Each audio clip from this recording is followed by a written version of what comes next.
तो आप सभी लोगों का फिर से स्वागत है आज के एक और बेहतरीन वीडियो में। आप सभी लोग अच्छी तरह से जानते हैं कि जो एसएससी एमटीएस ठीक है उसका जो न्यू भर्ती जारी हो गई है, उसमें जो फॉर्म भरने का डेट भी जारी हो गई है। उम्मीद आशा है कि आप लोग फॉर्म को भर दिए होंगे। जो लोग भी फॉर्म नहीं भरे वो अपना अपना फॉर्म भर ले, ठीक है। देखिए अब आप लोग सोच रहे हैं कि इसका तैयारी कैसे करें। देखिए तो आपको टेंशन नहीं लेना, आपकी ही तैयारी को बेहतरीन करने के लिए हम जो है ना क्लास को टॉपिक वाइज स्टार्ट किए, ठीक है। देखिए टॉपिक वाइज करने का मतलब आपको प्रत्येक दिन एक नया टॉपिक मिलेगा, ठीक है। आपको क्या करना है, क्लास को पूरा तरह से देखना है, आपको पूरा बात समझ में आएगा, ठीक है। इससे पहले हम लोग क्या किए, क्लास 1 में बौद्ध धर्म को पूरा ख़त्म कर दिए।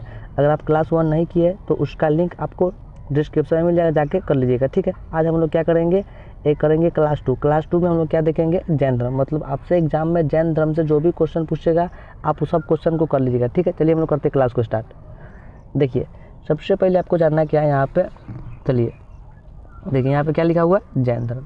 देखिए सबसे पहले का टॉपिक क्या करा है, जैन धर्म के संस्थापक एवं प्रथम तीर्थकर ऋषभदेव थे। सुनिए कहने का मतलब क्या हुआ, जो जैन धर्म है, ठीक है।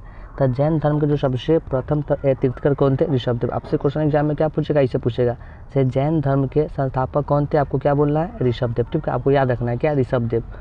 देखिए आपको क्या करना है, क्लास करते समय एगो कलम और कॉपी लेके बैठिए, आप मेन बात को नोट करिएगा, ठीक है। चलिए देखिए अब नंबर 2 बात क्या कर रहा है, तो कल्पसूत्र जैन परंपरा का सर्वाधिक लोकप्रिय ग्रंथ। देखिए आपसे एग्जाम में क्वेश्चन क्या पूछेगा, जो मतलब जैन धर्म है, ठीक है। जैन धर्म का सबसे लोकप्रिय ग्रंथ कौन है, उसका नाम क्या है, तो उसका नाम है कल्पसूत्र। क्या उसका नाम है, कल्पसूत्र। इसको याद रखिएगा, ठीक है। देखिए अगला पॉइंट क्या कर रहा है, इसके एक भाग में जैन धर्म के 24 तीर्थंकरों के जन्म से लेकर निर्वाण तक की विविध घटनाओं का वर्णन किया गया है। उनके जीवन का 5 प्रमुख घटनाओं को विशेष रूप से प्रस्तुत किया गया है, गर्भाधान, जन्म, गृह त्याग, ज्ञान प्राप्ति और प्रथम उपदेश। सुनिए कहने के मतलब जो कल्पसूत्र, ठीक है। तो कल्पसूत्र में क्या किया गया है, बौद्ध धर्म के जो 24 तीर्थंकर है, तो उस 24 तीर्थंकर के बारे में जानकारी प्राप्त किया गया है, ठीक है। उसके बाद इसमें जो है ना मतलब 5 को प्रमुख बात का उल्लेख किया गया। वो बात क्या है, तो पहले का बात है गर्भाधान, उसके बाद है जन्म, नंबर 3 बात है गृह त्याग, उसके बाद ज्ञान प्राप्त, उसके बाद क्या था प्रथम उपदेश, ठीक है। देखिए अब अगला पॉइंट आपको याद क्या रखना है, चलिए यहाँ पे तो क्या करा है, तो जैन धर्म के 23वें तीर्थंकर पार्श्वनाथ थे। देखिए आपसे क्वेश्चन एग्जाम में क्या पूछेगा, तो जैन धर्म के 23वें तीर्थंकर कौन थे, तो आपको क्या याद रखना है, पार्श्वनाथ, ठीक है। इसको लिख लीजिए। अब आगे क्या बोल रहा है, जो काशी के इक्ष्वाकु वंशीय राजा अश्वसेन के पुत्र थे। कहने के मतलब जो पार्श्वनाथ था, ठीक है। तो ये कौन थे, तो काशी के इक्ष्वाकु वंशीय राजा किसका था पुत्र, तो अश्वेन का, किसका था, अश्वसेन का, ठीक है। इन्होंने 30 वर्ष की अवस्था में संन्यास जीवन की स्वीकार। कहने का मतलब क्या हुआ, जो पार्श्वनाथ थे नौका के 30 वर्ष की अवस्था में संन्यास का जीवन को स्वीकार कर लिए। उसके बाद क्या करा है, इनके द्वारा दी गई शिक्षा थी हिंसा न करना, सदा सत्य बोलना, उसके बाद चोरी न करना, उसके बाद संपत्ति न करना। देखिए कहने का मतलब जो पार्श्वनाथ है वो दिए 4 गो शिक्षा। पहले का शिक्षा क्या दिए, तो हिंसा नहीं करना है। नंबर 2 शिक्षा क्या दिए, सदा सत्य, मतलब हमेशा आपको सत्य बोलना है। उसके बाद नंबर 3 बात क्या बोले, चोरी नहीं करना है। उसके बाद बोले संपत्ति न रखना, ठीक है। देखिए अब अगला पॉइंट क्या कर रहा है यहाँ पे, चलिए तो ये कर रहा है महावीर स्वामी जैन धर्म के 24वें एवं अंतिम तीर्थंकर हुए। देखिए कहने का मतलब क्या हुआ, महावीर स्वामी, ठीक है। तो आपसे क्वेश्चन एग्जाम में पूछेगा से जैन धर्म के 24वें तीर्थंकर कौन थे, आपको क्या याद रखना है, तो महावीर स्वामी। कौन थे, महावीर स्वामी, ठीक है। देखिए अब आपको और बात क्या जानना है, तो अंतिम तीर्थंकर आपसे ये भी क्वेश्चन पूछ सकता है, क्या पूछ सकता है, से जैन धर्म के अंतिम तीर्थंकर कौन थे, आपको क्या मतलब याद रखना है, तो महावीर स्वामी, ठीक है। इसको नोट कर लीजिए, ठीक है। देखिए अब आगे क्या यहाँ पे बोल रहा है, चलिए अब अगला पॉइंट कराएगा थी, महावीर का जन्म 540 ईसा पूर्व में कुंडग्राम वैशाली में हुआ। देखिए कहने का मतलब क्या हुआ, जो महावीर स्वामी थे, ठीक है, इनका जन्म कब हुआ, तब 540 ईसा पूर्व में, ठीक है। कहाँ पे हुआ, तो कुंडग्राम के, कुंडग्राम में कहाँ, तब वैशाली में, ठीक है। आपसे क्वेश्चन पूछेगा कुंडग्राम स्थित है कहाँ पे, तब वैशाली में, ठीक है। आपसे और क्वेश्चन क्या पूछ सकता है, तो जो भगवान मतलब महावीर थे उनका जन्म कब हुआ, तब 540 ईसा पूर्व में, कहाँ हुआ, तो कुंडग्राम के वैशाली में, ठीक है। देखिए आगे क्या कर रहा है यहाँ पे, चलिए तो इनके पिता सिद्धार्थ, मतलब इनके पिता का नाम क्या था, सिद्धार्थ, ठीक है। उसके बाद ज्ञाति के कुल के सरदार थे। करने का मतलब जो इनके जो पिताजी थे वो कौन थे, तो मतलब एक ज्ञात्री के कुल के सरदार, ठीक। उसके बाद क्या कर रहा है, और माता का नाम क्या था, त्रिशला, ठीक है। आपसे क्वेश्चन पूछेगा से महावीर के माता का नाम क्या था, त्रिशला देवी, ठीक है। जो लिच्छवी राजा चेतक की बहन थी, मतलब जो माता थी इसे बहन किसका, तो चेतक की, ठीक है। देखिए अब मतलब आगे आपको क्या याद रखना है, चलिए तो आगे यहाँ पे क्या कर रहा है, तो महावीर की पत्नी का नाम यशोदा एवं पुत्री का नाम अनौजा प्रियदर्शनी था। कहने का मतलब जो महावीर थे उनकी पत्नी का नाम क्या था? तो यशोदा। ठीक है, उसके बाद इनका पत्नी का नाम क्या था? तो अनौजा प्रियदर्शनी। आपसे क्वेश्चन एग्जाम में क्या पूछेगा? जो महावीर थे उनके पत्नी का नाम क्या था? आपको क्या याद रखना है? यशोदा। ठीक है, उसके बाद पत्नी का नाम क्या था? तो अनौजा प्रियदर्शनी। ठीक है, देखिए अब आगे क्या बोला यहाँ पे, चलिए आगे कराएगा थी महावीर के बचपन का नाम वर्धमान था। देखिए ये मतलब बहुत मोस्ट इंपॉर्टेंट है, आपसे क्वेश्चन एग्जाम में क्या पूछेगा? तो जो महावीर थे उनका बचपन का नाम क्या था? तो वर्धमान। ठीक है, इन्होंने 30 वर्ष की उम्र में माता पिता की मृत्यु के पश्चात अपने बड़े भाई नंदीवर्धन से अनुमति लेकर संन्यास जीवन को स्वीकारा। देखिए मतलब जो महावीर थे वो क्या किए, 30 वर्ष की अवस्था में इनका माता पिता मतलब मर गए। ठीक है, उसके बाद क्या किए, इनका जो बड़े भाई था क्या उसका नाम था? नंदीवर्धन। ठीक है, क्या किए, इनसे मतलब आज्ञा लिए, आज्ञा लेने के बाद क्या किए, संन्यास जीवन को स्वीकार लिए। ठीक है, देखिए अब आगे क्या करेंगे यहाँ पे, चलिए अब आगे आपको क्या याद रखना है, 12 वर्षों के कठिन तपस्या के बाद महावीर को जुम्बिक के समीप रिजुपालिका नदी के तट पर साल वृक्ष के नीचे तपस्या करते हुए संपूर्ण ज्ञान का बोध हुआ। सुनिए, कहने के मतलब 12 वर्ष बाद। ठीक है, मतलब कितना दिन मतलब तपस्या किए? तब 12 वर्ष। ठीक है, 12 वर्ष वो कठिन तपस्या किया। तपस्या करने के बाद क्या हुआ, से रिजुपालिका, ठीक है, रिजुपालिका नदी के समक्ष क्या हुआ, उनको ज्ञान की प्राप्ति हुआ। आपसे क्वेश्चन क्या पूछेगा, महावीर को ज्ञान की प्राप्ति किस नदी के पास में हुआ? आपको क्या याद रखना है? रिजुपालिका, इसको लिख लीजिए। ठीक है, देखिए उसके बाद कहाँ हुआ? तो साल वृक्ष। ठीक है, क्वेश्चन पूछेगा महावीर को ज्ञान की प्राप्ति कौन वृक्ष के नीचे हुआ? तो साल वृक्ष। ठीक है, अब आगे क्या कर रहा है, चलिए इसी समय से महावीर जी ने अहर्त और निर्गंत कलाएं, मतलब जैसे उनको ज्ञान की प्राप्ति हुआ तब उनको लोग क्या बोलने लगा, पहले बोला जिन मतलब विजेता, उसके बाद अहर्त मतलब पूज, उसके बाद निर्गंत मतलब बंदेहीन। ठीक है, देखिए अब अगला पॉइंट क्या करा यहाँ पे, चलिए तो कराएगा थी उत्तर नारायण सूत्र में महावीर की शिक्षाओं का वर्णन करने का मतलब जो भी महावीर शिक्षा दिए उकथि में मतलब वर्णन किया गया है तो उत्तर नारायण सूत्र में। ठीक है, उसके बाद करा जहाँ भिक्षुओं के आचार संहिता का पालन करने का वर्णन किया गया है। ठीक है, उसमें मतलब कथि किया गया, जो मतलब भिक्षु है ना कैसे मतलब धर्म का पालन करना उसका बात लिखा गया, कथि में लिखा गया है तो उत्तर नारायण सूत्र में। ठीक है, इसको याद रखिए। ठीक है, देखिए अब अगला पॉइंट क्या आपको याद रखना है, चलिए कराएगा थी तो महावीर ने अपना उपदेश प्राकृत मतलब अर्धमगधी भाषा में दिया। सुनिए मतलब जो महावीर थे वो अपना मतलब सबसे पहले क्या दिए कथी में उपदेश, तब प्राकृत भाषा, कौन भाषा में? प्राकृत। आपसे एग्जाम में क्वेश्चन क्या पूछेगा, से महावीर अपना उपदेश दिए कौन भाषा में? तब प्राकृत में। ठीक है, देखिए अब आगे क्या बोल रहा है, तो महावीर के अनुयायियों को मूलतः निर्गंत कहा जाता है। करने के मतलब जो भी महावीर का मतलब सहायता करते थे उस सबको कथी कहा जाता है? निर्गंत। क्या? निर्गंत। ठीक है, इसको याद रखना है। ठीक है, देखिए अब अगला क्या करा है यहाँ पे, चलिए कराए महावीर के प्रथम अनुयायी उनके दामाद जमाली बने। करने के मतलब जो महावीर थे उनका प्रथम अनुयायी मतलब सबसे पहले महावीर के बाद जो जैन धर्म है उसको मतलब कौन स्वीकारा, उसका नाम क्या है? जमाली। जमाली कौन था? तो महावीर का दामाद था। ठीक है, देखिए अब आगे क्या करा है यहाँ पे, तो करा प्रथम जैन भिक्षुणी नरेश दधिवाहन की पुत्री चंपा थी। करने के मतलब जो सबसे पहले का जैन भिक्षुणी का नाम क्या था? नरेश। ठीक है, ये कौन था? तो ये दधिवाहन की पुत्री चंपा थी। ठीक है, मतलब करने के मतलब सबसे पहले जो थी भिक्षुणी मतलब महिला में कौन जैन धर्म को अपनाया? तो चंपा। कौन? चंपा। ठीक है, देखिए अब आगे क्या बोल रहा है यहाँ पे, तो आगे बोल रहा है देखिए यहाँ पे, चलिए करने के मतलब जो कौन थे, देखिए मतलब जैन धर्म के सबसे पहला क्या कौन थे? तीर्थंकर ऋषभदेव। ठीक है, उसके बाद नंबर 2 वाला कौन है? अजितनाथ। तृतीय कौन है? संभव। उसके बाद सप्तम कौन है? संपार्श्व। 16वां कौन है? शांति वाला, उसका नाम क्या है? 18वां कौन है? आरनाथ। उसके बाद कौन है? इगिशवा नामी।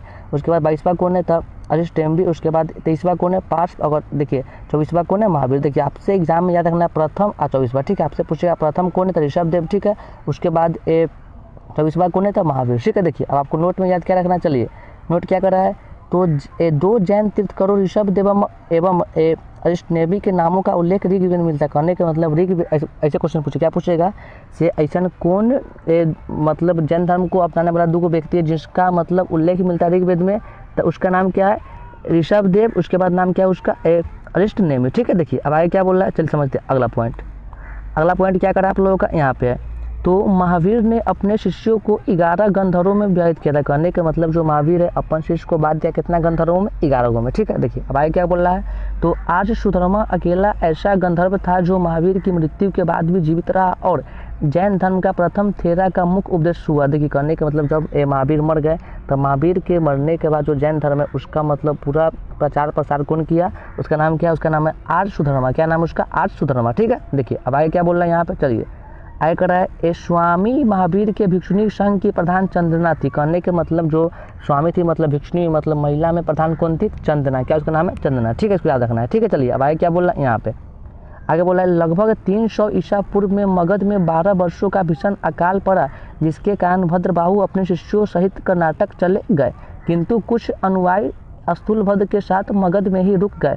भद्रबाहु के वापस लौटने पर मगध के साधुओं ने उसका गहरा मतभेद हो गया, जिसके परिणाम स्वरूप जैन मत श्वेतांबर एवं दिगंबर नामक दो समुदाय में बढ़े। करने का मतलब क्या हुआ, बाद में कि जो जैन धर्म में उबट गया दो भाग में, एवं के नाम क्या था श्वेतांबर, एवं के नाम क्या था दिगंबर। ठीक है, देखिए अब क्या कर रहा है, स्थूलभद्र के शिष्य श्वेतांबर, कहने के मतलब जो स्थूलभद्र थे वो शिष्य के नाम क्या था श्वेतांबर। ठीक है, उसके बाद क्या कर रहा है, तो भद्रबाहु के शिष्य को क्या बोलते हैं दिगंबर। आपसे क्वेश्चन पूछेगा से स्थूलभद्र के शिष्य को हम लोग क्या बोलते हैं दिगंबर, नहीं श्वेतांबर, क्या बोलते हैं श्वेतांबर। ठीक है, उसके बाद भद्रबाहु के शिष्य को दिगंबर। ठीक है, देखिए अब आगे क्या बोल रहा है, चलिए तो आय कथी करा यहाँ पे, तो आय करा है ये महावीर पुनर्जन्म एवं कर्म बाद में विश्वास करते, करने के मतलब जो महावीर थे वो कथी में करते थे विश्वास, तब पुनर्जन्म उसके बाद कर्म बाद में। ठीक है, देखिए अगला पॉइंट क्या करा है, तो जैन धर्म के सप्तभंगी ज्ञान के अन्य नाम यथार्थवाद और अनिकातवाद है, जो जैन धर्म का मौलिक सिद्धांत। ठीक, करने का मतलब जो जैन धर्म ठीक है, तो उसमें जो है ना ये सबसे प्रमुख बात क्या क्या है, शादवाद, उसके बाद अनिकातवाद। ठीक है, इसको हम लोग क्या बोलते हैं, इसको बोलते हैं जैन धर्म का मौलिक सिद्धांत। ठीक है, देखिए अब अगला पॉइंट क्या करा है यहाँ पे, तो जैन धर्म ने अपने आध्यात्मिक विचारों को सांख्य दर्शन से ग्रहण किया। करने के मतलब जो जैन धर्म है वो जितना जो बात मतलब अपना धर्म में लिखा वो सब कहाँ से लिया, तो सांख्य दर्शन, कहाँ से सांख्य दर्शन से। ठीक है, इसको याद रखिएगा। देखिए अब अगला पॉइंट क्या करा है यहाँ पे, चलिए तो जैन धर्म मानने वाले कुछ राजा थे, मतलब जो लोग जैन धर्म मानते थे वो राजा का नाम क्या है, तो एक नाम है उदीदन, उसके बाद बंद राजा, चंद्रगुप्त मौर्य, कलिंग नरेश, खारबेल, राष्ट्रकूट राजा, अमोघ वर्ष, चंदेल शासक। देखिए आपसे क्वेश्चन क्या पूछेगा, से निम्नलिखित में से कौन राजा जैन धर्म को मानते, तो आपको क्या करना है, इस सब बात को याद रखना है। ठीक है, देखिए अगला पॉइंट क्या करा है, तो मैसूर के गंग वंश के राजाओं के सेनापति एवं प्रधानमंत्री चामुंडारायण ने के प्रोत्साहन से कर्नाटक के श्रवणबेलागोला में 10वीं शताब्दी के मध्य भाग में विशाल बाहुबली श्री ग्रेनाइट पत्थर की मूर्ति गुमेश्वर की मूर्ति का निर्माण किया। करने का मतलब कथी हुआ से, मतलब जो है ना मतलब जो महावीर थे मतलब कौन मूर्ति का निर्माण किए, देखिए तो उसका नाम क्या है, तो गुमेश्वरम। ठीक है, देखिए ये मूर्ति कथी का बना, तो ग्रेनाइट पत्थर। ठीक है, देखिए भाई क्या बोल रहा है यहाँ पे, चलिए तो आए कथी करा, गुमेश्वर की प्रतिमा कार्योत्सर्ग मुद्रा में है।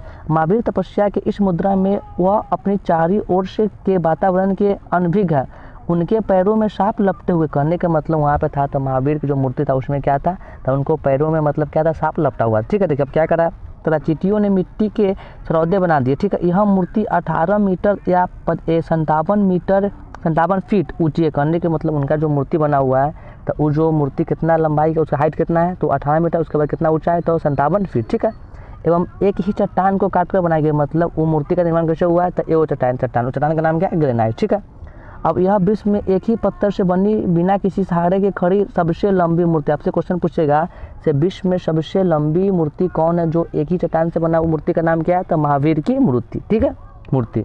देखिए आगे आपको याद क्या रखना बात, यहाँ पे क्या करा है, चलिए तो राजस्थान में माउंट आबू पर स्थित जैन मंदिर बिमल शाह द्वारा बनवाया गया था। कहने के मतलब जो सबसे ऊंचा जैन मंदिर वो कहाँ पे है, तो राजस्थान में। इसका निर्माण कौन करवाया, तब बिमल शाह। कौन करवाया, बिमल शाह। ठीक है, देखिए अब आगे क्या यहाँ कर रहा है, आगे यहाँ पे चलिए तो क्या बोल रहा है, तो कठियावाड़ गुजरात में पालिताना के निकट शत्रुंजन की पहाड़ियों में एक विशाल जैन तीर्थ स्थल है, जहाँ एक साथ जुड़े हुए विषयों मंदिर दर्शनीय। करने के मतलब क्या हुआ, जो कठियावाड़ ठीक कहाँ है, गुजरात में, तो वहाँ क्या हुआ से पालिताना के निकट शत्रुंजय की पहाड़ियों में एक विशाल मतलब जैन तीर्थ स्थल है। ठीक है, जहाँ एक साथ जुड़े विषयों मंदिर दर्शनीय। ठीक है, मतलब वहाँ का जो मंदिर है बहुत दर्शनीय। ठीक है, भाई क्या बोल रहा है यहाँ पे, चलिए तो बोला कहती एक खजुराहो में जैन मंदिर का निर्माण चंदेल शासकों द्वारा किया गया। ठीक है, मतलब जो खजुराहो ठीक है वहाँ पे जो जैन मंदिर का निर्माण कौन करवाया, तो चंदेल शासक। ठीक है, इसको लिख लीजिएगा। ठीक है, देखिए आगे क्या बोल रहा है यहाँ पे, चलिए तो आगे बोल रहा है आधुनिक तमिलनाडु के पुदुकोट्टई जिले में स्थित सितनवासल गुफाएं जैन धर्म संबंधी। ठीक है, अब देखिए अगला पॉइंट क्या बोल रहा है यहाँ पे, चलिए तो आगे क्या बोल रहा है, मौर्योत्तर युग में मथुरा जैन धर्म का प्रसिद्ध केंद्र था। ठीक है, कहने का मतलब जब मौर्य वंश का था साधन। ठीक है, तो उस समय में कौन जगह फेमस था, उसका नाम क्या है, मथुरा। ठीक है, आगे बोल रहा है मथुरा कला का संबंध जैन धर्म से। आपसे क्वेश्चन पूछेगा मथुरा कला का संबंध किससे, आपको क्या टिक मानना है, जैन धर्म। ठीक है, आगे क्या बोल रहा है, तो जैन तीर्थकरों की जीवनी भद्रबाहु द्वारा रचित कल्पसूत्र में। कहने के मतलब जितना जो जैन धर्म ठीक है, तो उसका जो जीवनी कथी में है, तो कल्पसूत्र में। इसका निर्माण कौन किया, तो भद्रबाहु। ठीक है, देखिए अब आगे क्या बोल रहा है यहाँ पे, चलिए। तो 72 वर्ष की आयु में महावीर की मृत्यु 468 ईसा पूर्व में बिहार राज्य के पावापुरी में हुई। ठीक है, कहने का मतलब जो महावीर है तो इनका मृत्यु कब हुआ, तब 72 वर्ष के एज में। ठीक है, मतलब इतना साल जिए। उसके बाद कब हुआ, तो 468 ईसा पूर्व में कहाँ हुआ, तो ये कहाँ हुआ, तब पावापुरी, कहाँ पे, राजगीर में। ठीक है, इसको याद रखना है। ठीक है, आपसे क्वेश्चन पूछेगा भगवान महावीर की मृत्यु कहाँ हुई, तो पावापुरी में। कब हुआ, 468 में। और कितना साल जिए, तो 72 वर्ष। ठीक है, देखिए आगे क्या बोल रहे हैं यहाँ पे, चलिए आगे बोल रहे हैं। कहती मल्ल राजा सृष्टिपाल के राजप्रसाद में महावीर स्वामी का निर्वाण प्राप्त हुआ। कहने का मतलब जब मल्ल राजा थे तो क्या हुआ उनको, महावीर स्वामी का हुआ, मतलब उनको सब लगा बोलने। ठीक है, कब बोला, तो जब थे कौन कई शासक, सृष्टिपाल। ठीक है, देखिए अब आपको नोट में क्या याद रखना है, चलिए। तो 6वीं से 9वीं शताब्दी के बीच बड़ौदा के पास अंकोटा गुजरात एवं पश्चिमी भारतीय क्षेत्र में कांस्य की अधिकांश मूर्तियां महावीर, पार्श्वनाथ और आदिनाथ जैसे तीर्थंकरों की बनाई जाती है। इसमें तीर्थंकरों को एक सिंहासन पर विराजमान दिखाया गया तथा उनमें एक तीर्थंकर अकेले या 3 से 24 तीर्थंकरों के समूह में प्रस्तुत किए गए। इनके अलावा कुछ प्रमुख तीर्थंकरों की शासन देवियों या यक्षिणियों की नारी प्रतिमाएं भी बनाई जाने लगी। चकेश्वरी आदिनाथ के शासन देवी एवं कभी करा अंबिका नेबीनाथ के शासन देवी। सुनिए, कहने का मतलब क्या हुआ, से 6वीं शताब्दी। ठीक है, उस समय क्या हुआ, से अकोटा मतलब कहाँ, गुजरात में। गुजरात में कहाँ गया, जो 24 है ना, 24 वो तीर्थंकर है, तो वो 24 तीर्थंकर का मूर्ति की स्थापना किया गया। आपसे क्वेश्चन पूछेगा, से जैन धर्म के जो 24 तीर्थंकर है उस सब का मूर्ति कहाँ पे है, तो अकोटा के गुजरात में। ठीक है, अकोटा के गुजरात में। ठीक है, तो उम्मीद करते हैं कि हमारी सारी बातें आप लोगों को समझ में आ गई होगी। ठीक है, अगर आप ये क्लास को पूरा कर लिए तो आपसे एग्जाम में जैन धर्म का जो भी क्वेश्चन पूछेगा उसको कर दीजिएगा। ठीक है, तो अगर आप लोगों को वीडियो अच्छा लगा होगा लाइक करिएगा, और अगर चैनल पे नए तो सब्सक्राइब कर दीजिएगा। ठीक है, क्योंकि आपको इस चैनल पे MTS की पूरी तैयारी कराएंगे टॉपिक वाइज। ठीक है, चलिए क्लास को समाप्त करते हैं। ठीक है, धन्यवाद।